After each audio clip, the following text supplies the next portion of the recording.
Hello, my friends, and welcome. Tonight, I invite you to step with me into another time, another world, a world where childhood looked nothing like the one we know today. Settle yourself now. Dim the lights, adjust your blanket, and let your imagination carry you backward, more than a century into the past. Together, we are going to wander through the strange, strict, sometimes unsettling world of Victorian childhood. Before we begin, take a moment to breathe slowly. If you find yourself enjoying this journey into the past, remember to like this video and subscribe to the channel. That small gesture helps keep stories like this alive, and it tells us that you, too, are awake with curiosity about the forgotten corners of history. So, thank you for listening, thank you for joining, and let us begin. Imagine you are waking up in the year 1885. The city outside your window is foggy, filled with the clatter of horse-drawn carriages, the echo of boots on cobblestones, the faint cry of street vendors calling out their wares. The air smells of coal smoke and damp stone. Inside, in your nursery, the walls glow faintly with green wallpaper patterned with twisting vines. By day, it is cheerful. But by night it has an eerie glow. What no one realizes is that the very pigment contains arsenic. Invisible and deadly. To your parents, it is beauty. To us, it is poison. Your bed is iron-framed, the mattress stiff, the blanket heavy. The air in the room is cool, smelling faintly of boiled milk and soap.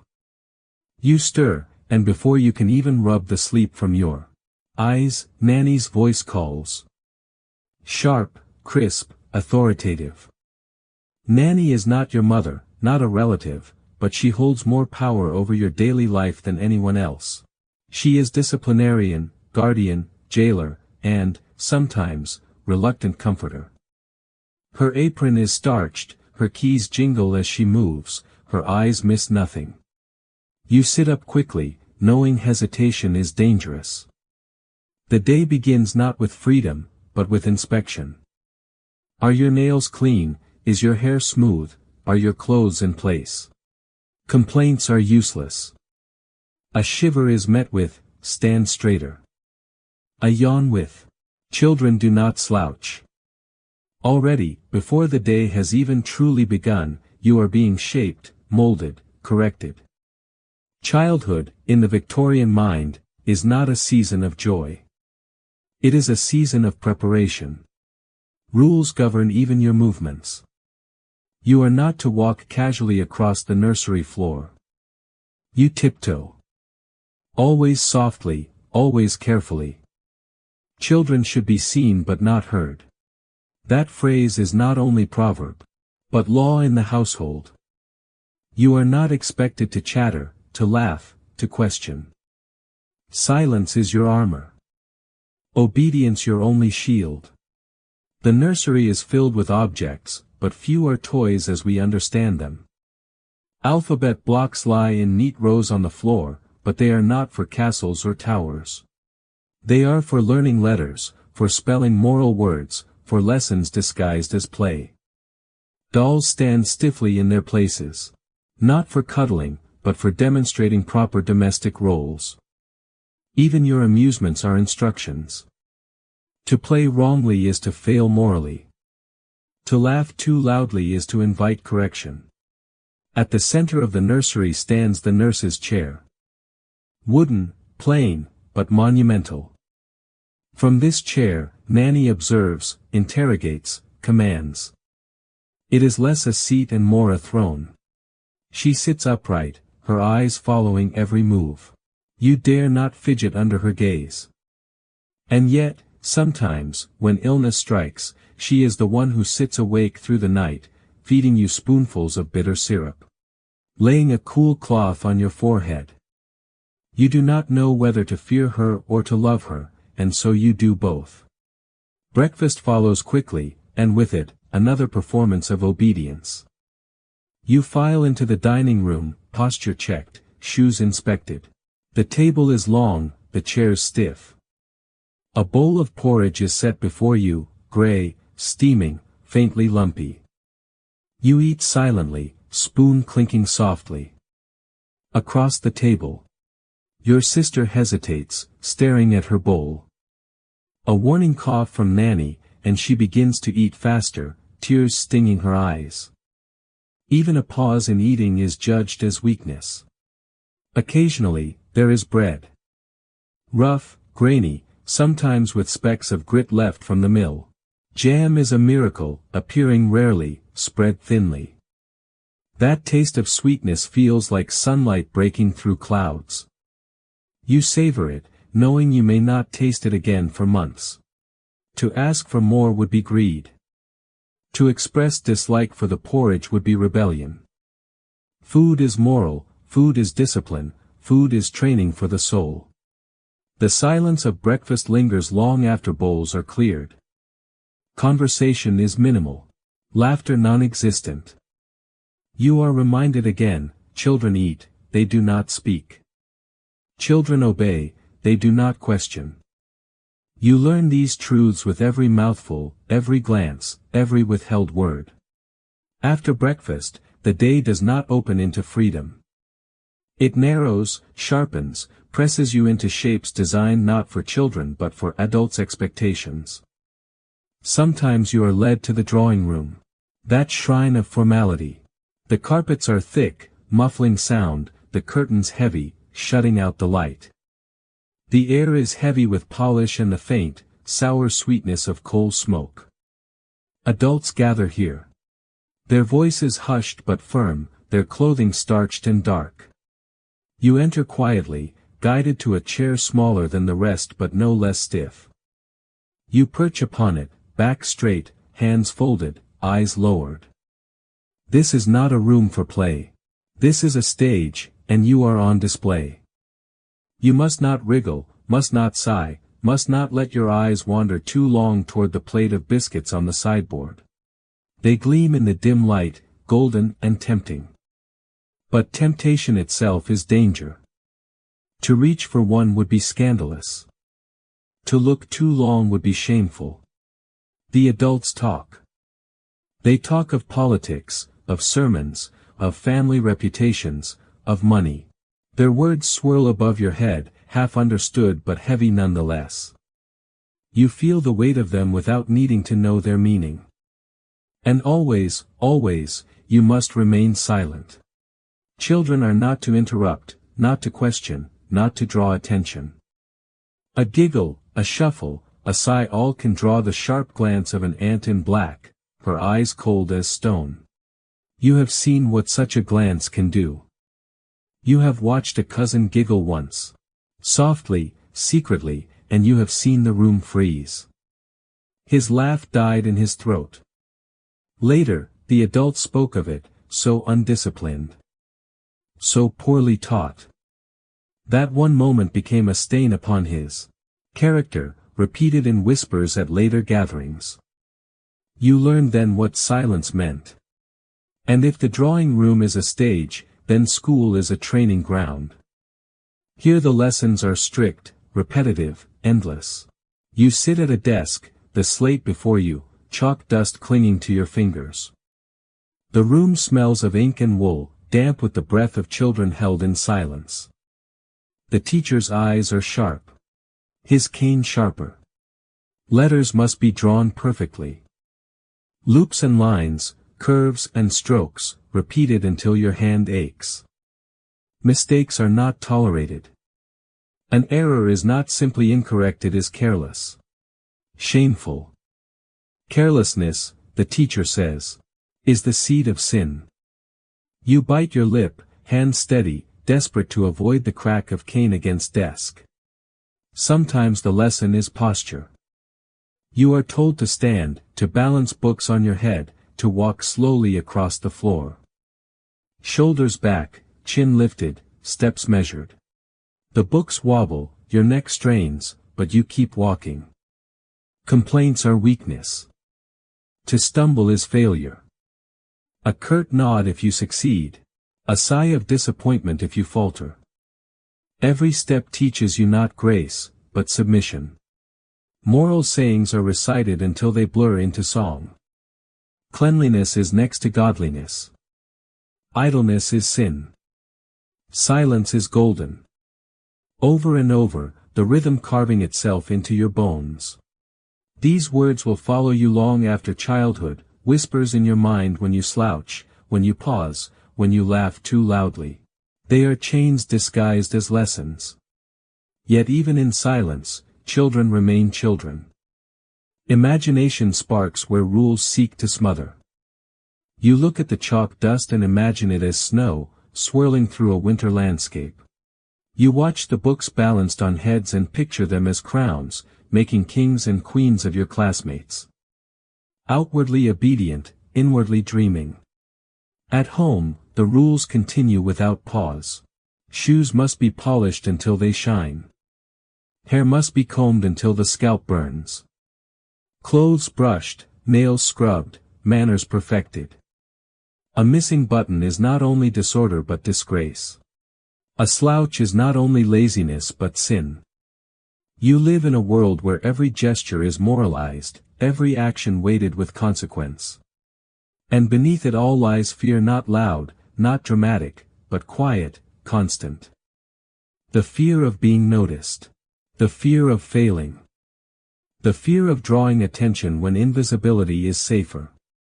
You learn to move silently, to obey without question, to vanish into the background. You learn that love is conditional, affection bound up with obedience. You learn that childhood, in the Victorian world, is not for you, it is for those who watch you. Yet, in secret, you resist. A doll embroidered with forbidden colors. A crumb of bread hidden in a pocket, eaten later in triumph. A whispered story to a sibling under the blanket, words tumbling in the dark. Small rebellions, carved from silence, kept alive like embers beneath ash. They are fragile, but they are yours. The afternoon stretches long, and in a Victorian household, even time itself feels disciplined. Hours are measured not by play or freedom but by tasks, lessons, inspections. After schoolwork and posture drills. After the silence of the drawing room, children might be sent back to the nursery, a room that was both refuge and prison. The nursery is not empty of objects. Shelves hold dolls in stiff dresses, alphabet blocks stacked neatly, wooden hoops polished smooth. But these toys are not meant for chaos or joy. They are meant for order. Dolls are to be admired, not played with. Blocks are for spelling words, not building castles. Hoops may be rolled, but carefully, under supervision, never with laughter loud enough to echo off the walls. In the corner, embroidery waits. Needles, thread, scraps of cloth. Girls are encouraged to stitch quietly, producing useful things, handkerchiefs, doilies, hems. Yet imagination sneaks through the needle's eye. A flower stitched in secret, initials hidden in a corner, a tiny star embroidered where no one will look. The work is dull, the rules strict, but within the stitches lies resistance. For boys, drawing is encouraged, but subjects are chosen for them. Landscapes, moral scenes, respectable objects. No pirates, no ghosts, no forbidden heroes. And yet, in the margins, small sketches appear, ships with black sails, figures in cloaks, creatures half imagined. They are erased quickly if Nanny approaches, but the act itself is rebellion. Sometimes games are allowed. But they too must be quiet, educational, restrained. Blind man's bluff is frowned upon, tag is forbidden, laughter is discouraged. Instead, children play useful games. Arranging letters, reciting maxims, practicing sums. And yet, even these become opportunities. The alphabet blocks can be rearranged into secret words, words that amuse children though they mean nothing to adults. Numbers become codes. Sums become puzzles, lessons become stories whispered from child to child. Punishments hang heavy over every hour. A wooden spoon, a cane, a slipper, each with its own place, its own purpose. But sometimes punishment is simply a look, a sigh. A pause heavy with disappointment. These can wound as deeply as the cane itself. You learn to anticipate them, to fear them, to shape yourself around avoiding them. And yet, rebellion survives. A child hides a crust of bread to nibble later. Another sneaks into the pantry for a forbidden apple. A sister and brother conspire to sneak outside. Tiptoeing through corridors, hearts racing. They make it as far as the garden, laughing silently, before Nanny's voice calls them back. They are scolded, punished. Reminded of rules. But they do not regret it.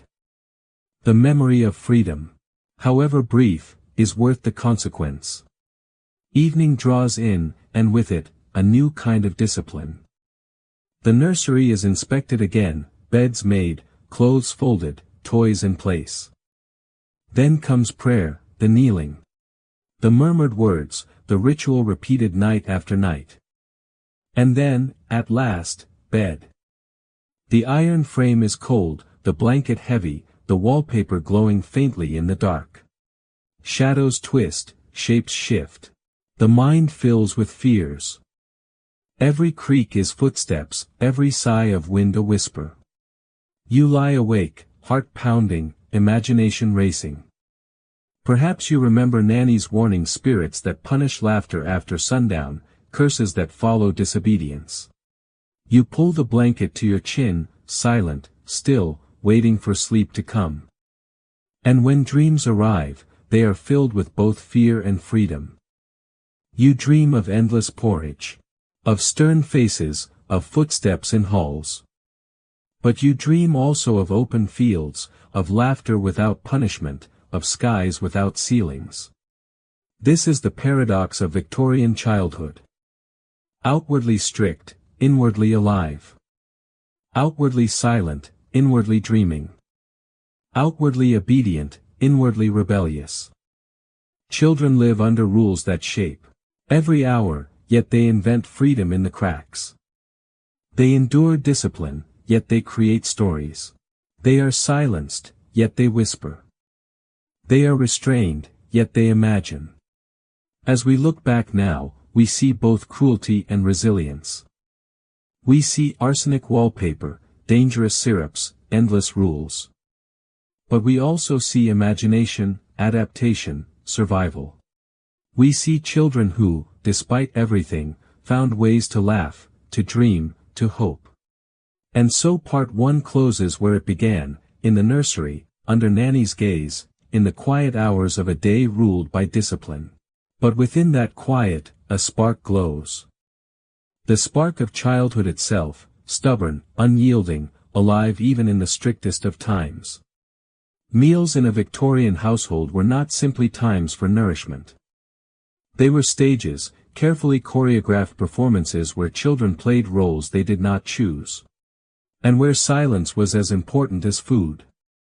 Picture the dining room again, the long wooden table polished until it gleamed. The faint flicker of gaslight catching on the varnish, the heavy curtains muffling daylight.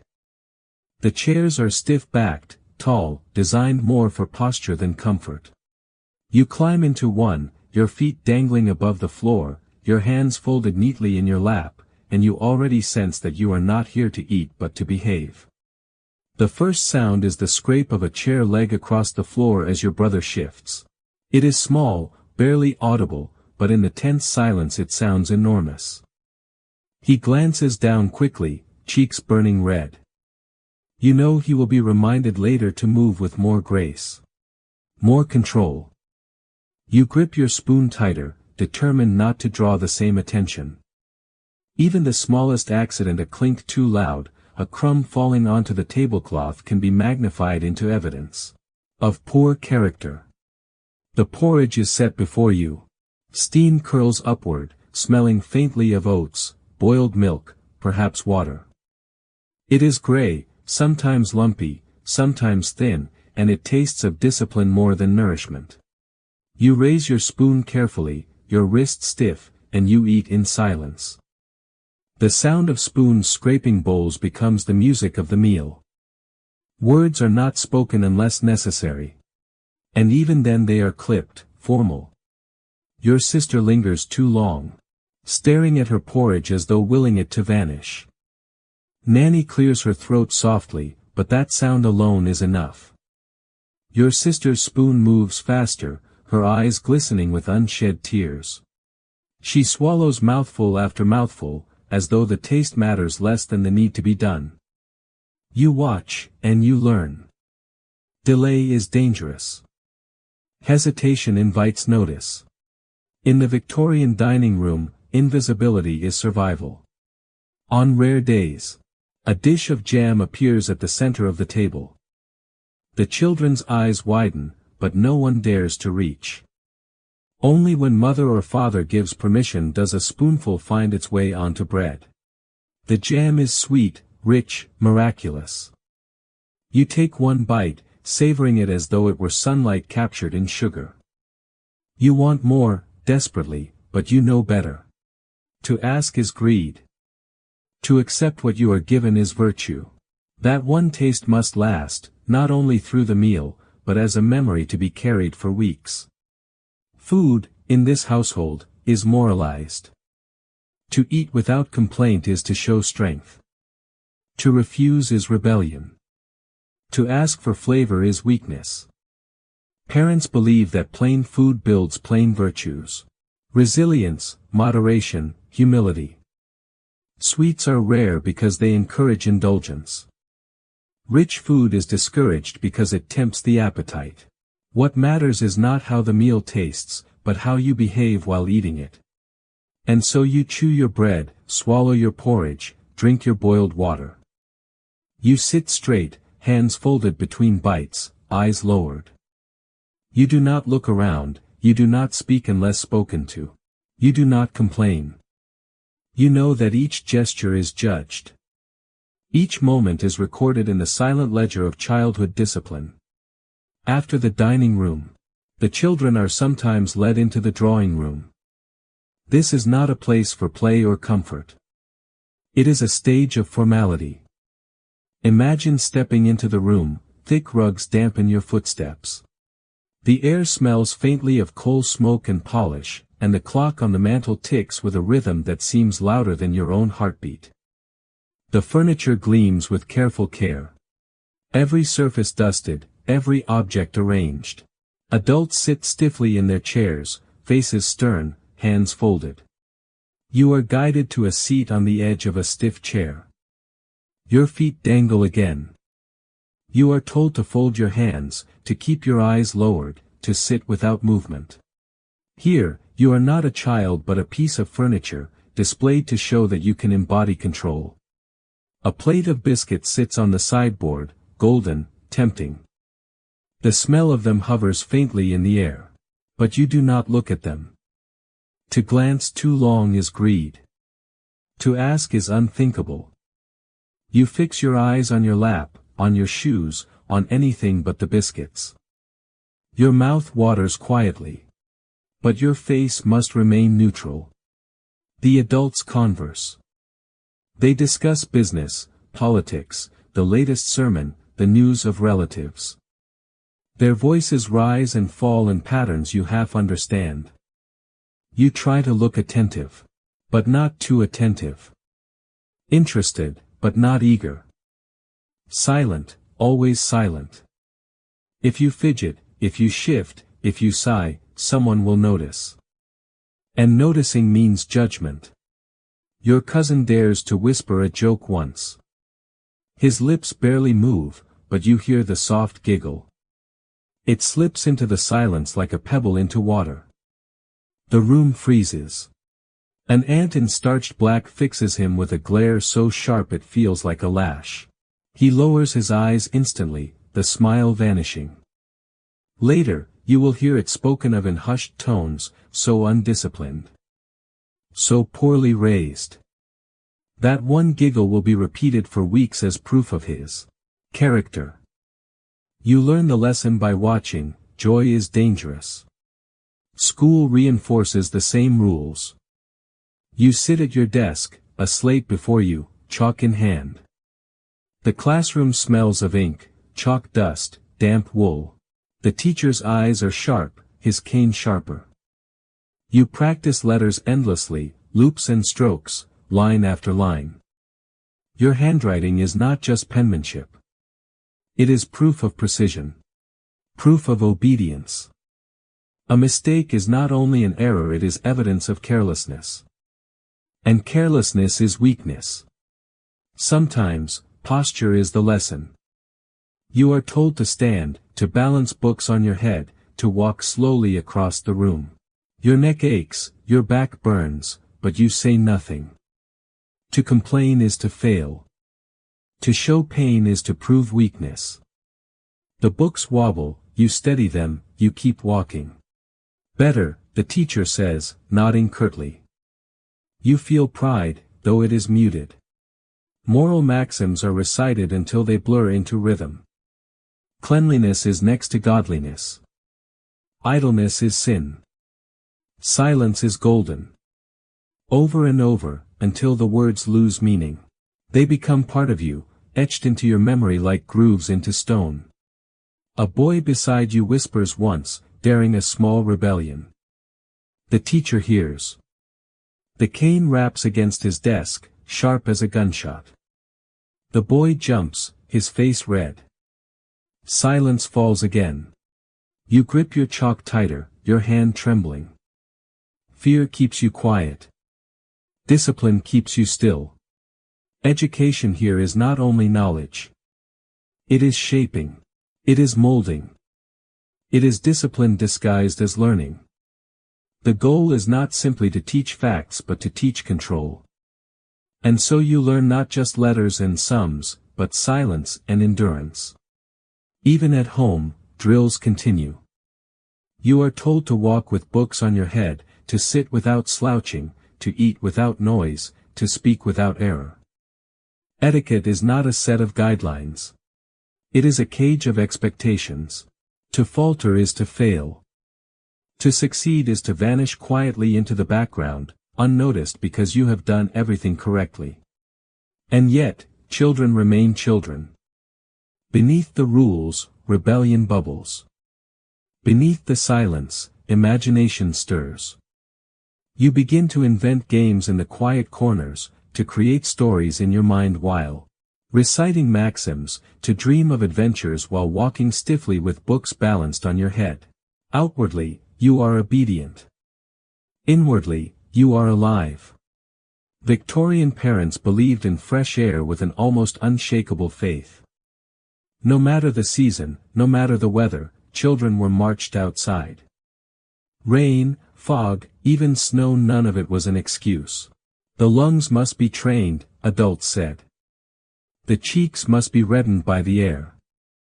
And so you are dressed in layers upon layers, wool undergarments, flannel shirts, thick stockings, heavy boots, coats buttoned to the chin. You waddle more than walk, weighed down, your arms stiff at your sides. Breathing feels like work, but complaints are forbidden.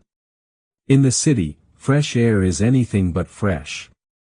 Coal smoke hangs heavy, horses clatter on cobblestones, the air tastes of ash and manure. Yet you are told to breathe deeply. To let it cleanse your lungs. You cough. But your parents nod approvingly. Good, they say. It clears the system. Every breath feels like swallowing dust, but to them it is health. Infants are aired in cages hung outside windows. Iron frames lined with netting, suspended high above busy streets, swaying slightly with the wind. Mothers believe it strengthens the body. Wards off illness, builds resilience. To us it seems absurd, even cruel. But to them, it is love expressed through steel and air. Babies cry, cages creak, neighbors glance up approvingly. A doctor walking by may tip his hat, noting the fine color of the infant's cheeks. The practice is science, or so they believe. In the countryside, the air is cleaner but no less demanding. Walks are long, over meadows slick with dew, through hedgerows buzzing with insects. Mud clings to boots. Rain seeps into stockings, wind stings cheeks until they are raw. Yet complaints are met with disapproval. Character is built outdoors, adults say. You stumble, you ache. But you keep walking. At the top of a hill you pause, chest heaving, looking at the wide sky. For a moment, freedom floods you. Then the command comes, back down now. And you obey. Yet outdoors offers something precious, moments of rebellion. Away from walls and eyes, you dare to run. You shout, testing how far your voice carries. You climb a tree, bark scratching your hands, leaves brushing your face. At the top, the world opens fields, rooftops, clouds. For a heartbeat, you feel alive, untethered. Then Nanny's voice cuts through the air, sharp and commanding. You scramble down, heart racing. Punishment may follow, but the memory of sky stays with you. The streets are obstacle courses of life and danger. Horses snort, carriages rattle, vendors cry their wares. Chimney sweeps dart with ladders, children scurry carrying baskets, dogs bark, cats slink. The smells are strong. Coal, manure, frying food, rotting refuse. To adults it is chaos. To children, it is adventure. You dodge carts, leap puddles, weave between legs. Your heart pounds not with fear but exhilaration. Every corner holds possibility, every alley a secret. You stoop to pick up a shiny button glinting in the mud. To you it is treasure, proof of your exploration. You slip it into your pocket, fingers closing tightly around it. At home, Nanny searches pockets as always. She finds it. Frowns, scolds. Filth, she says, tossing it away. You lower your eyes, ashamed, but secretly you smile. For a moment you had treasure. For a moment, you were free. Indoors, toys line shelves but gather dust. Dolls in stiff dresses. Blocks in neat rows, books of moral stories. They are not for laughter but for lessons. Play is permitted only if quiet, useful, controlled. Embroidery, sketching. Reading moral tales. Games like tag, blind man's bluff too noisy, too chaotic are forbidden. Even catch must be done with beanbags, stitched carefully, tossed gently. Childhood is measured, monitored, muted. But play refuses silence. You turn chores into games. Sweeping becomes a race against dust. Balancing books becomes a competition with siblings. Even punishment transforms. Standing silently in a corner, you imagine yourself a knight guarding a fortress, eyes sharp, shoulders strong. You create worlds within restrictions, joy hidden beneath obedience. Rebellions are small but vital. Vegetables are hidden under cushions, though discovery is inevitable. Embroidery carries secret stitches of flower in a handkerchief meant only for straight lines. Crumbs of cake are stolen, sweeter than any feast. Novels pass hand to hand. Forbidden stories of pirates and explorers devoured by candlelight. Whispers under blankets at night spin tales of heroes, of journeys, of laughter too dangerous to share aloud. These rebellions are not grand, but they are lifelines. They prove that childhood persists even under discipline. Night draws in, and with it, fears. You kneel by your bed, whispering prayers quickly, words tumbling in haste. Now I lay me down to sleep. The blanket is heavy as you crawl under it. The iron frame cold against your back. Shadows shift on the walls, the wallpaper glowing faintly green. Patterns twist into faces, creatures, eyes that seem to watch. Every creak is a footstep, every sigh of wind a whisper. Nanny's stories echo in your ears. Spirits that punish laughter, shadows that follow disobedient children, curses waiting for the careless. You pull the blanket to your chin. Heart pounding. You want to giggle at bubbles inside you, uncontrollable, but fear holds it down. Dreams mirror your days. You dream of endless porridge, of stern faces, of footsteps in hallways. But you dream of freedom too, of fields without fences, skies without ceilings, seas without end. You run, you laugh, you live in those dreams. And then you wake. Heart racing, to another day of silence and rules. Victorian childhood, in the end, is paradox. Rigid yet imaginative, fearful yet resilient. Outwardly obedient, inwardly rebellious. Loved fiercely, but in ways that silence. Protected carefully, but in ways that harm. It is a cage and a cradle at once. And though the decades have passed, echoes of that paradox remain in us still. Health in the Victorian household was never simply about the body. It was about discipline, morality, and endurance.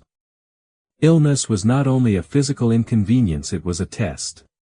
A warning, sometimes even a punishment. Parents and caregivers believed that sickness revealed weakness of character. And that treatments, no matter how harsh, were lessons as much as cures. To be a child in this era was to live under constant regimens of remedies, tonics, and rituals that would astonish us today. The day often began with medicine, not food.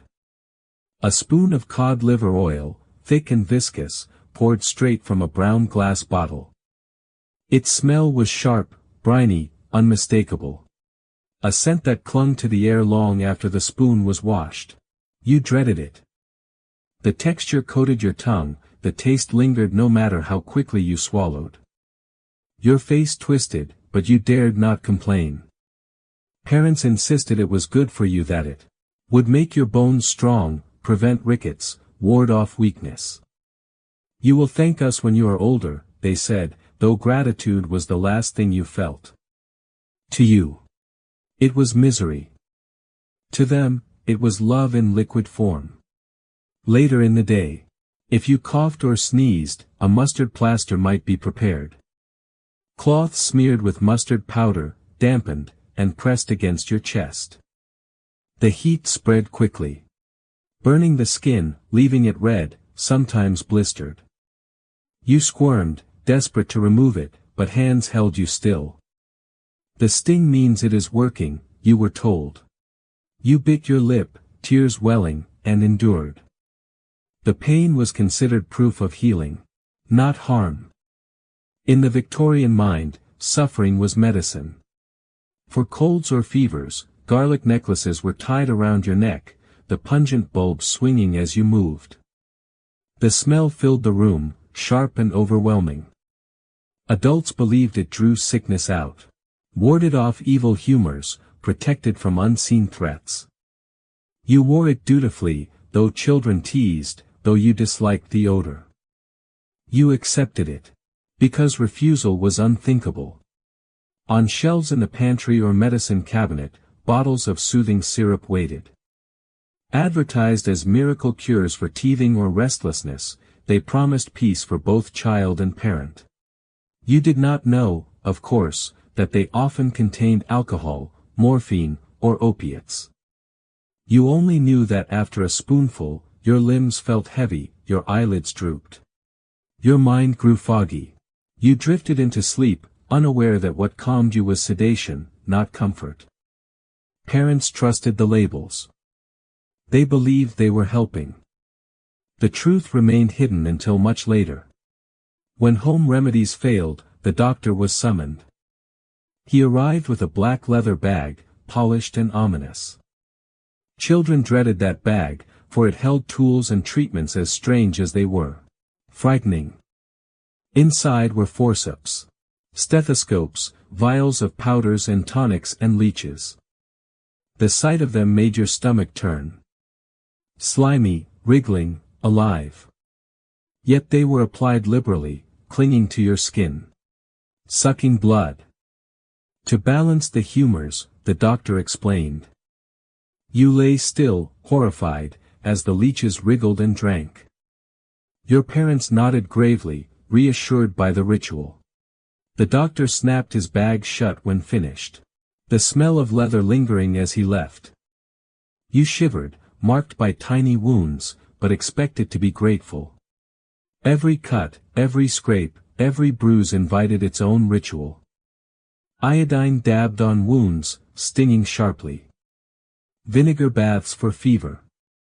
Gin, diluted, pressed to gums for teething. Herbal tonics mixed with sugar, swallowed with trust. Each remedy carried pain or oddness, yet each was delivered with the same conviction. This is for your own good. You endured not just illness, but treatment itself. And treatment was moral as much as medical. To bear it silently was to prove strength. To cry was weakness. Parents measured virtue by how stoically you endured remedies. A child who swallowed cod liver oil without grimacing was praised. A child who wept under mustard plasters was scolded. Endurance was character. Suffering was training. And so you learned, early, that health was not only survival but submission. Night in a Victorian home was never simply the absence of daylight. It was its own world, half shadow, half superstition, where children faced a different kind of discipline. The discipline of fear. The day may have been filled with rules and remedies, but night was filled with stories, warnings, and rituals meant to shape the imagination as much as the body. Bedtime began with ritual. The nanny, crisp and unsmiling, lined the children up beside iron-framed beds. The air smelled of coal smoke from the fire, mingled with lavender sachets tucked beneath pillows to ward off moths. Kneel, she commanded, and so you knelt on cold floorboards, your knees aching. Hands clasped, eyes shut, you whispered the prayer you had repeated so many nights before. Now I lay me down to sleep. The words spilled quickly. Sometimes mumbled, sometimes rushed, but they had to be said. To forget a line was unthinkable, to skip entirely was disobedience, and disobedience was danger. Prayer was not only devotion, it was protection. Once the prayers were complete, Nanny checked each bed. Blankets tucked tight, pillows fluffed, curtains drawn. The lamp was turned down until shadows swallowed the walls. You slid beneath covers that felt more like restraints than comfort. Heavy wool pressing against your chest. The room grew quiet, except for the tick of a clock or the faint hiss of a gas lamp. And then the shadows came alive. The wallpaper green, patterned with vines and blossoms, seemed to shimmer. By day, it was decoration. By night, under flickering light, it transformed. The vines twisted into faces, the blossoms into eyes. They seemed to move, to breathe, to watch.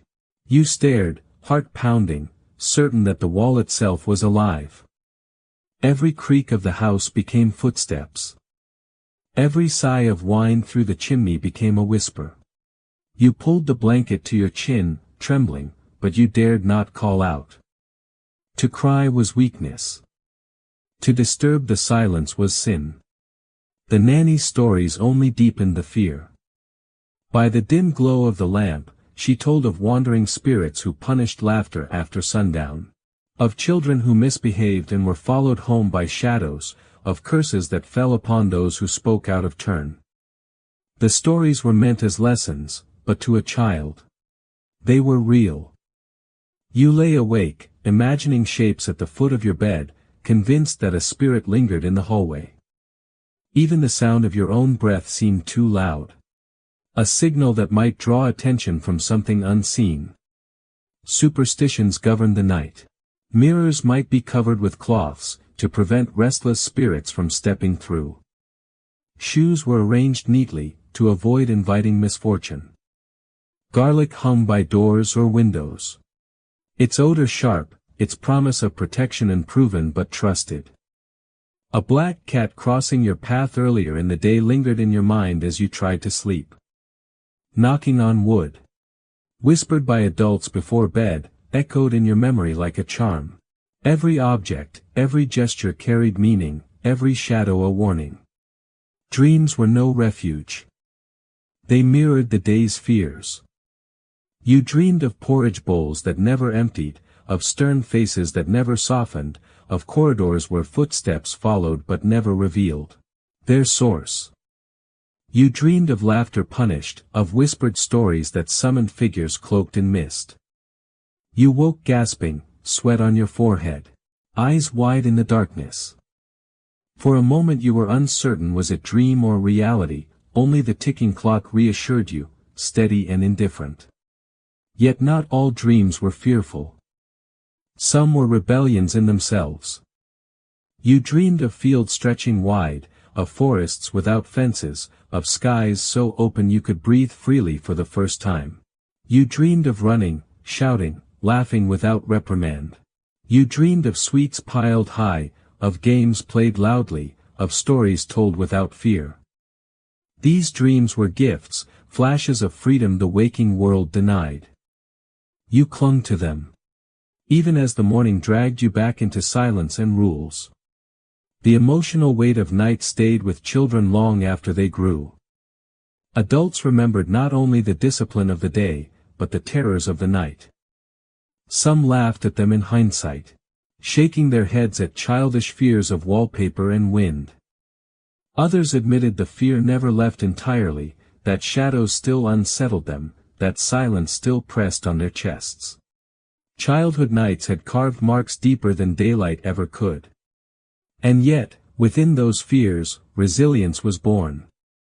Children learned to endure, to lie still, to quiet their breath, to survive the long hours until morning.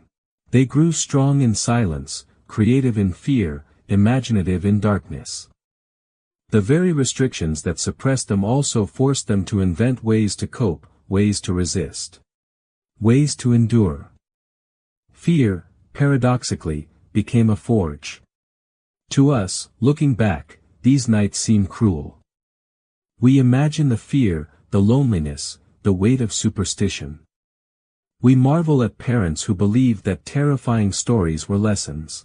That silence was safety, that endurance was virtue.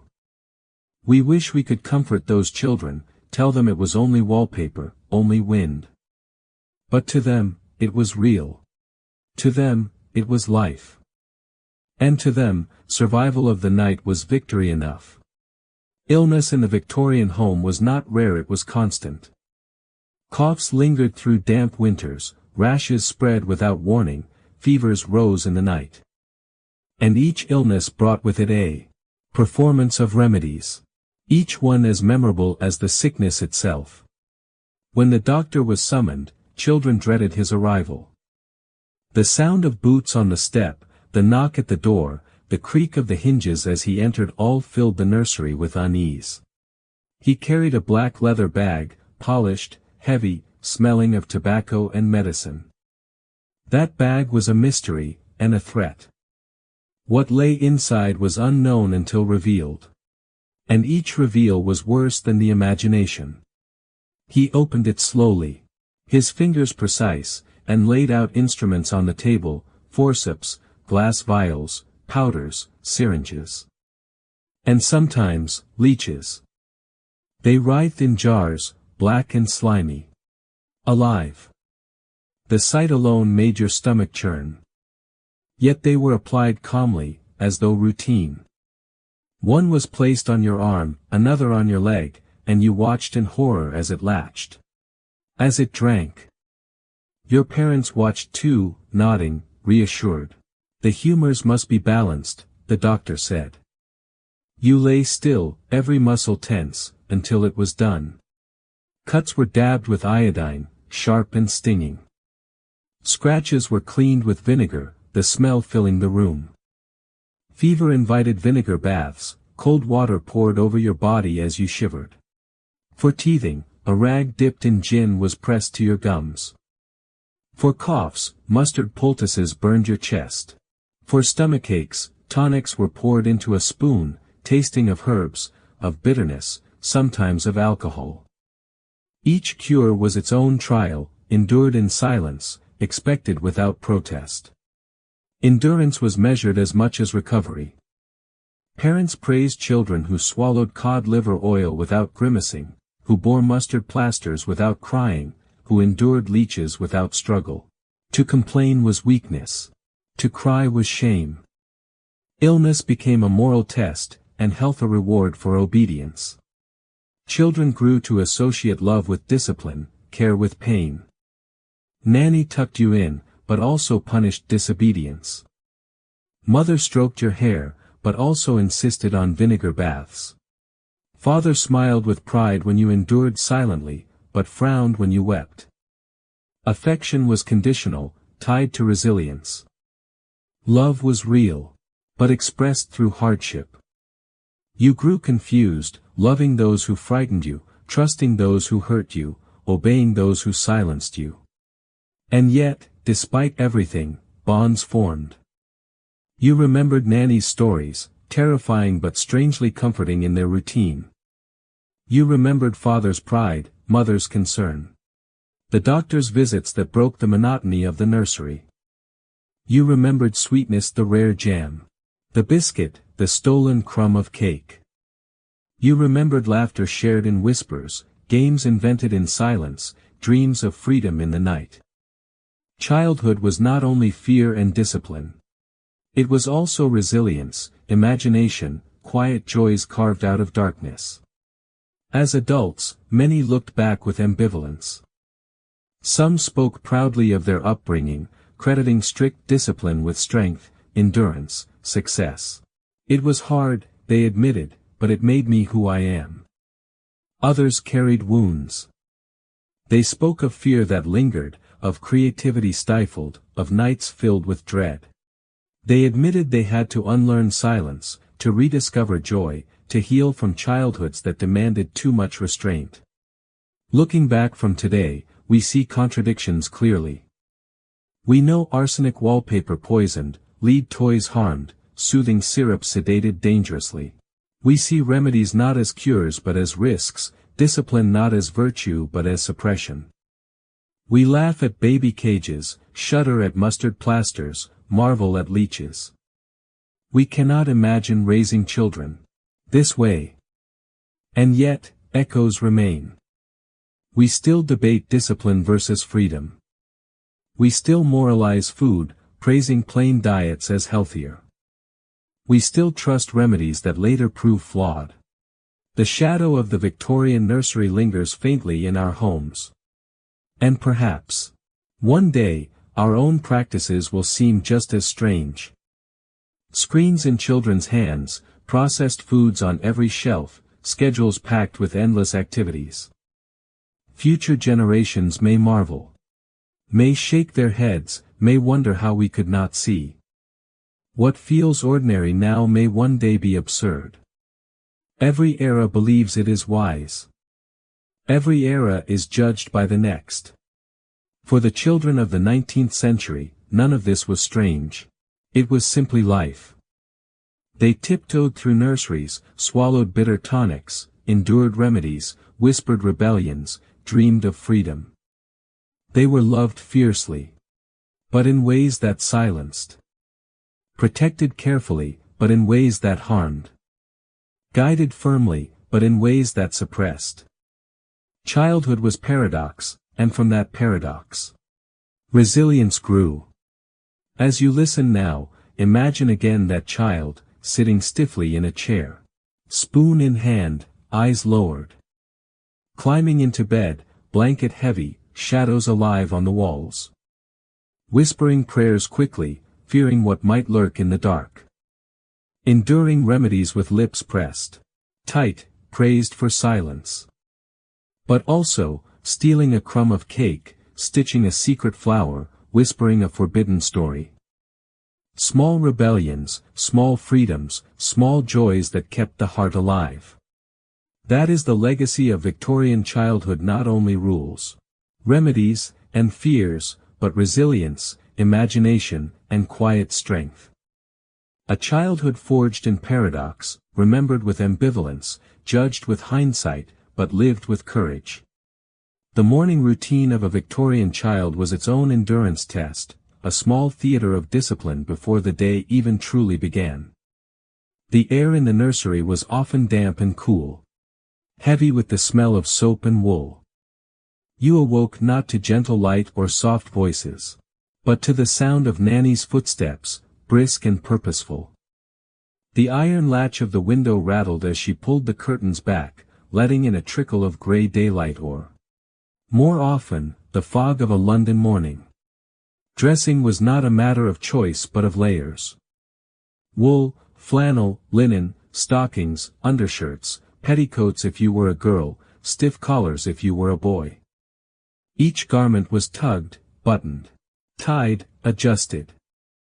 The fear of chills dictated everything, better to overheat, to sweat under wool, than to risk a single draft. You squirmed as garters were pulled tight, as boots were laced firmly, as collars pressed against your throat. By the time you were fully dressed, you were less a child than a bundle of fabric, movement restricted, breath shallow. Breakfast awaited, but only after inspection. Posture checked, hair smoothed, nails examined. A missing button could invite scolding. A scuffed boot could prompt a lecture on respectability. You stood stiff, waiting for approval, your body aching already. Then came porridge, grey as always, swallowed quickly, silently, with gratitude demanded though not felt. After breakfast, drills might begin. Posture practice in the nursery, balancing books on your head. Shoulders pulled back, steps measured carefully across the carpet. Nanny watched like a hawk, correcting with sharp words or a quick tap of a stick. Straighten, she said. Glide, do not shuffle. You obeyed, body tense, neck sore. The books wobbled, you steadied them, determined not to fail. Each successful walk earned a curt nod. Each stumble earned a sigh of disappointment. Hygiene was its own ordeal. Baths were rare weekly at best, sometimes less, and water often cold. You were scrubbed with rough cloths, soap stinging your eyes, hair yanked as it was washed. Complaints were useless. Cleanliness is next to godliness, adults reminded. Cuts and scrapes were inspected, dabbed with iodine or vinegar. Any rash invited ointments that smelled of tar. Thick and sticky. Tooth powders scratched your gums, leaving your mouth tasting of chalk. Hygiene was not comfort, it was confrontation. Potty training, too, was discipline rather than patience. Accidents were not shrugged off. They were shamed. Sheets stripped, vinegar splashed liberally, lectures delivered sternly. Control, Nanny said, is the mark of maturity. You learned quickly to hold, to plan, to endure discomfort rather than risk humiliation. The outdoor privy loomed as another trial, cold, dark, smelling sharply of waste. A lantern guided your way at night, shadows stretching, wind biting. Each trip was a test of courage as much as biology. Daily life was relentless in its small disciplines. And yet, amid the monotony, rare joys punctuated the years. Fairs brought bursts of color and chaos, stalls piled with sweets. Gingerbread men smiling from trays. Sticky toffee apples glistening in the sun. The air filled with music, with laughter, with scents of sugar and spice. For once, indulgence was permitted. You ate greedily. Your hands sticky, your stomach aching but your heart full. These moments were burned into memory, far brighter than porridge or posture drills. Christmas, too, held its magic. The house filled with greenery, candles flickered, carols drifted through halls. Stockings hung by fireplaces, oranges and nuts tucked inside. A small toy, a piece of sugar candy, perhaps even a book, treasures beyond measure in a world of restraint. The warmth of the fire, the glow of candles, the rare laughter of adults. Christmas felt like a reprieve, a glimpse of what life might be if joy were not rationed. But soon the season ended, and routines returned. Fairs passed, sweets vanished. Stockings were put away. What remained was the memory, carried like hidden jewels through the long gray days that followed. Celebrations in the Victorian household were rare islands of brightness in seas of routine. Birthdays, though not always grand, were remembered with small rituals. A cake, dense and modest, iced with sugar, perhaps dotted with currants, appeared on the table. Candles flickered, their light bouncing off wallpaper, casting shifting patterns on the ceiling. Adults clapped politely, children watched with wide eyes, and for a few moments laughter was allowed. You leaned forward, cheeks glowing, to blow out the flames. For once, noise was not scolded. For once, your smile did not need to be hidden. Family gatherings extended these moments, though they too were threaded with formality. Uncles with stiff collars, aunts in black dresses, grandparents with eyes sharp as needles all crowded the drawing room. The air was filled with the rustle of skirts, the creak of chairs, the smell of sherry poured into delicate glasses. Children were paraded, inspected, praised for their posture, corrected for their silence. Yet between the stern glances, there were brief flashes of warmth, a sweet slipped into a hand by a sympathetic aunt, a wink from an uncle, a story told in low tones by a cousin. These small conspiracies of kindness shone brighter because they were so rare. Games were tolerated only when carefully supervised, but children always found ways to transform them. Croquet on the lawn became a stage for whispered jokes and subtle rebellions. Hoops rolled along gravel paths, their wooden rims clattering, but laughter was smothered quickly when adults turned their heads. Indoors, hopscotch squares chalked onto drawing room floors were played silently, jumps made with exaggerated care. Even needlework could be turned into play, stitches secretly forming initials. Tiny flowers, hidden symbols. Sometimes rebellion was collective. A group of children might plan an escape to the garden, sneaking through doors when adults were distracted. They dashed into hedges, dug at the soil with small hands, convinced they were discovering buried treasure. More often than not, the treasure was carrots from last season or stones polished smooth by rain. Still, the thrill was real. The triumph of doing what was forbidden mattered more than what was found. Even punishments became opportunities for imagination. A boy told to stand silent in a corner imagined himself a soldier on guard, his eyes scanning for enemies. A girl sent upstairs for talking too loudly pretended she was banished royalty, pacing her chamber in exile, plotting her triumphant return. Discipline may have sought to suppress, but children turned it into fuel for stories. Holidays brought further relief. Easter meant flowers, eggs painted in pale colors, hymns sung in crowded churches. Harvest festivals filled tables with bread, apples, pies, dishes heavy with roots and grains. Children carried baskets, their arms aching but their hearts proud. They were praised for their effort, their usefulness, their participation in tradition. And though the food still emphasized plainness, the abundance felt like luxury. Christmas, more than any holiday, lingered in memory.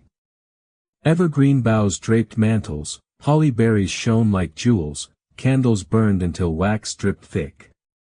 The tree stood proudly, its branches adorned with ribbons, ornaments carved of wood, tiny toys, sweets wrapped in paper.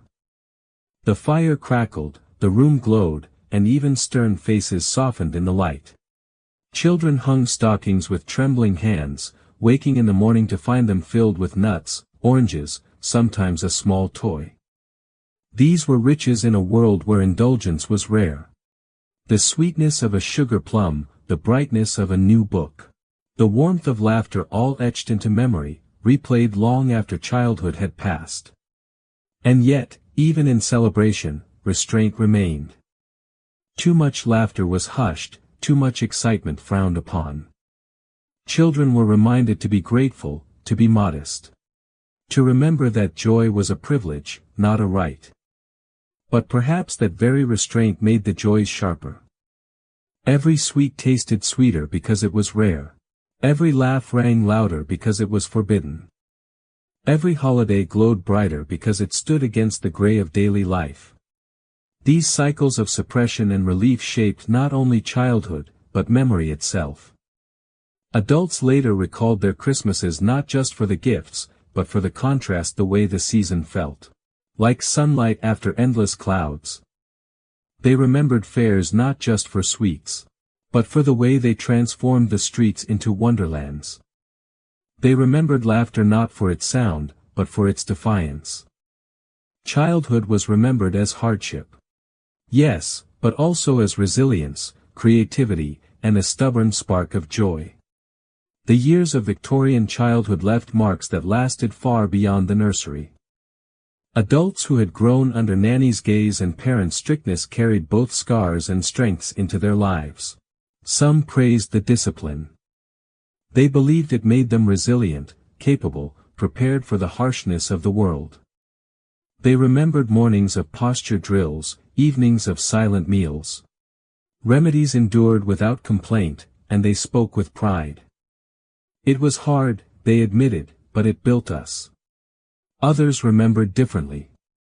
They remembered the loneliness of silence, the fear of shadows at night. The sting of mustard plasters, the confusion of being loved through punishment. They spoke of learning to hide emotions, to bury laughter, to mistrust comfort. They admitted they had to rediscover joy as adults, to unlearn habits of silence, to teach themselves that love need not be stern to be real. Childhood had shaped them, but not always gently. Looking back from our time, we see contradictions clearly. We know that arsenic wallpaper poisoned the very walls children slept beside. We know that lead paint on toys harmed little hands and mouths. We know that soothing syrup sedated infants with opiates, that tonics laced with alcohol numbed rather than cured. We know that the cages hung outside windows were less about health and more about hazard. We marvel at the risks that were invisible then, the dangers disguised as care. And yet, not all is foreign. We still debate discipline. We still praise plain diets while questioning indulgence. We still trust remedies that later prove flawed. We still balance freedom with rules, affection with structure. The shadows of the Victorian nursery linger faintly in our homes. Their lessons whisper through generations, sometimes softened, sometimes reshaped. But never entirely erased. Perhaps one day, our own practices will seem just as strange. Future generations may marvel at screens glowing in children's hands, at foods wrapped in plastic, at schedules filled from dawn to dusk. They may laugh at our beliefs, shake their heads at our remedies, wonder how we could not see. History always humbles. What feels ordinary now may one day appear absurd. Every era believes it is wise. Every era is judged by the next. But for the children of the 19th century, there was no absurdity. There was only life. They tiptoed through nurseries, obeyed endless rules, swallowed bitter medicines, whispered secret rebellions. They endured silence. But created stories in their minds. They feared shadows, but dreamed of freedom. They were loved fiercely, but in ways that silenced. They were protected carefully, but in ways that harmed. They lived in paradox, and from that paradox, resilience grew. So tonight, as you listen, imagine again that child. Sitting stiffly at the breakfast table, porridge cooling in the bowl. Walking through foggy streets, cheeks stinging with wind. Climbing into bed, blanket heavy, wallpaper alive with shadows. Whispering prayers quickly, dreaming of fields without fences, seas without end. That child is distant in years, but close in spirit. Their story lingers in us. A reminder of how childhood shapes us, how discipline molds, how imagination survives. And as the story slows, let your own room grow quieter. Feel the weight of your blanket, the rhythm of your breath. Imagine the clock ticking softly, steady as the past itself. Let the stern voices fade, let the shadows soften, let the nursery walls dissolve into memory. You are safe, you are here, you are listening to history turn gentle. Close your eyes now. Drift with the children of long ago, not into their fears but into their dreams. Dreams of laughter, of freedom, of light breaking through fog. Let their resilience become your comfort. Let their survival become your calm.